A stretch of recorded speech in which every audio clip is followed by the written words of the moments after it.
Hi and welcome to the Geek Legion of Doom. This is a horror movie review and I'll be having a look at the movie Roadkill, starring the late Paul Walker. Now, obviously if you're watching this video in 2013, Paul Walker tragically died in a car accident towards the end of 2013. And ironically, I actually just watched this movie just before actually that happened, and I never got around to doing a review for it at the time. And only after the accident happened that, you know, I thought, I need to do a review for that movie. So here it is. So I apologise if it seems in kind of bad taste. Nevertheless, let's talk about the movie. And it essentially stars, Paul Walker and Steve Zahn, and they basically play two brothers who are sort of driving across country. On the way they sort of tend to pick up this kind of female friend of Paul Walker's, played by Lily Sorbinski, and ultimately, the younger brother, played by Steve Zahn, I think it's the younger brother anyway, decides it'll be a bit of fun, and they buys this sort of CD radio, and while they're kind of driving back, Paul Walker's character can kind of do quite a good female impression.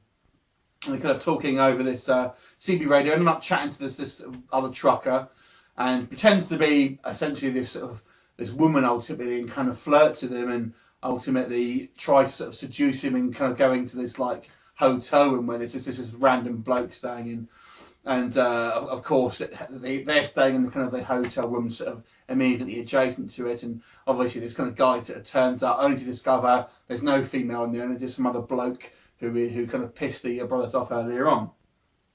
However, this enrages this trucker, who ultimately then decides to sort of follow them, sort of seek his revenge, and torments the kind of two brothers, and ultimately Lily Sorbinski's character as well, as they kind of it gets progressively worse and more violent, and in a kind of a violent sort of confrontation towards the end of the movie. Now, the comparison you're going to have with this film is going to be the Steven Spielberg movie Duel, which was a very, very similar sort of setup. You had a kind of guy being pursued by a trucker in that movie. I have to say, I think Duel is obviously probably a better movie, although it is showing its age now.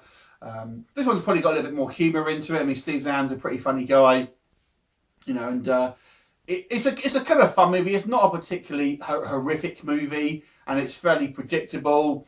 Nevertheless, you know, there's not lots of like, violent death in it. It's more of a chase movie, if nothing else, and kind of a bit more of a thriller.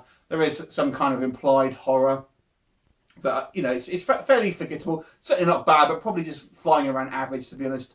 You know, everyone kind of gives a fairly good performance. You never really see the trucker. You kind of see him briefly at the end. Although I'm getting the impression that he's actually voiced by, because you hear his voice over the radio quite a lot.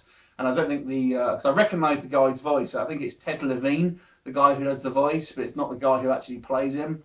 And the guy, when you do see him, he kind of is totally just like this kind of random bloke, not at all sort of threatening. So it's not a bad movie. I'm just going to give this one a 5 out of 10. It's pretty much just a kind of average sort of slasher film, really. Nothing too spectacular, but it's solidly made. You know, it makes for an entertaining movie. It's kind of fairly suspenseful, but ultimately it's a little bit forgettable. So 5 out of 10 for me. Have you seen it? What did you think of it? Leave me a comment. I look forward to seeing you next time. Bye for now.